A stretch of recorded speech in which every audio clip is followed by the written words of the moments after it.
আসসালামু আলাইকুম সকল প্রাণপ্রিয় বক্তব্যাস কোন দেশ অথবা প্রবাসে থেকে যেখান থেকে প্রতিনিয়ত আমার এই ভিডিওগুলো প্লে করে যাচ্ছেন, আশা করি আপনারা প্রত্যেকেই আল্লাহ তাআলার অশেষ রহমতে এই সুন্দর মায়াবী করুণাময় পৃথিবীর একদম ভিতর থেকে সুস্থ আছেন, ভালো আছেন। আমি তান্ত্রিক গুরু বারেক আবারও আপনাদের মাঝে হাজির হয়েছি। তো বক্তব্যাসগণ, আমার পক্ষ থেকে মুসলিম ভাইদেরকে জানাই সালাম, আসসালামু আলাইকুম, এবং হিন্দু ও অন্যান্য ধর্মের জাতিদের প্রতি জানাই আদাব ও নমস্কার। তো বক্তব্যাসগণ, আপনারা যেখান থেকে প্রতিনিয়ত এই ভিডিওগুলো প্লে করে যাচ্ছেন, আপনারা যে সমস্যার সম্মুখীন আছেন, আপনাদের সেই সমস্যা থেকে সমাধানে আসার জন্য আপনারা প্রতিনিয়ত যে ধরনের ভিডিওগুলো চাচ্ছেন, আমি সেই ধরনের ভিডিওগুলো আপনাদের মাঝে দেওয়ার জন্য চেষ্টা করে যাচ্ছি। তো বক্তব্যাসগণ, আমার এই নকশাটি দ্বারা তদবিরটি দ্বারা কীভাবে কাজটি করবেন সেই নিয়মটি আজ আমি আপনাদের মাঝে বলে দিয়ে যাচ্ছি এবং এই তদবিরটি আপনাদেরকে দিয়ে যাচ্ছি।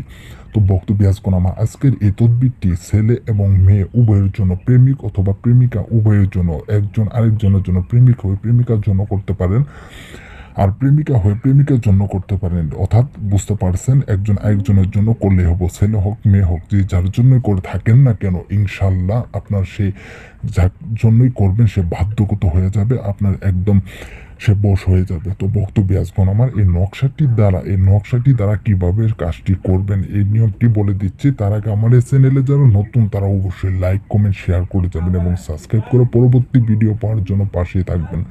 তো বক্তব্যাসগণ, আমার আজকের এই নকশাটি হচ্ছে প্রেমিককে বাধ্য করিবার তদবির অথবা প্রেমিকাকে বাধ্য করিবার তদবির।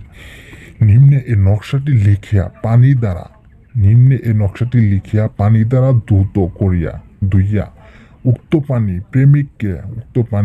প্রেমিককে পান করাইলে আল্লাহ তাআলার রহমতে সেই প্রেমিক অথবা প্রেমিকাকে পান করাইলে সে প্রেমিকা বাধ্য হইয়া যাইবে। আর যদি কোনো লোক এই নকশা লিখিয়া নিজ হাতে পা দিয়া ব্যবহার করে, তবে সেই ব্যক্তিটি জনগণের নিকট প্রিয় হয়ে যাবে। অর্থাৎ বুঝতেই পারছেন, এটি এমন একটি ফলদায়ক নকশা, এটি দ্বারা যদি কাজ করেন, ইনশাল্লাহ আপনার সে যার জন্যই করে থাকেন না কেন, সে তো আপনার জন্য পাগল হবেই, এবং আপনি এটি ব্যবহার করলে আপনার সাথে যে উঠা বসা করবে তাদের সাথেও সুসম্পর্ক হয়ে যাবে। তো বক্তব্যাসগণ, আমার যেখান থেকে আপনারা যেই ধরনের সমস্যায় নির্যাতনে পড়ে আছেন, আপনাদের স্বামীর অর্থাৎ আপনার স্বামী অথবা আপনার বয়ফ্রেন্ড অথবা আপনার মনের মানুষ যেই হয়ে থাকুক না কেন, আপনি যার জন্যই আপনি করে থাকেন না কেন, ইনশাল্লাহ আপনার বসে এসে পড়বে। আপনারা যাদের অত্যাচারের জন্য তাদের কাছ থেকে দূরে সরে আসছেন, তাদের ভালোবাসার পরেও মন থেকে পাচ্ছেন না, তাদের সংসারে থাকার পরেও তাদের মন পাচ্ছে না, আমি সেই সমস্ত ভাইদের, বোনদের, বৌদিদের অনুরোধ করে বলে দিয়ে যাচ্ছি, জীবনের শেষ চিকিৎসা হিসেবে মনে করে যদি এই নকশাটি দ্বারা তদবিরটি দ্বারা কাজ করতে পারেন, ইনশাল্লাহ আপনার বসে এসে পড়বে একদম। তো বক্তব্যাসগণ, আমার সবাই ভালো থাকেন, সুস্থ থাকেন, এই কামনা রইল সবার প্রতি। খুদা হাফেজ।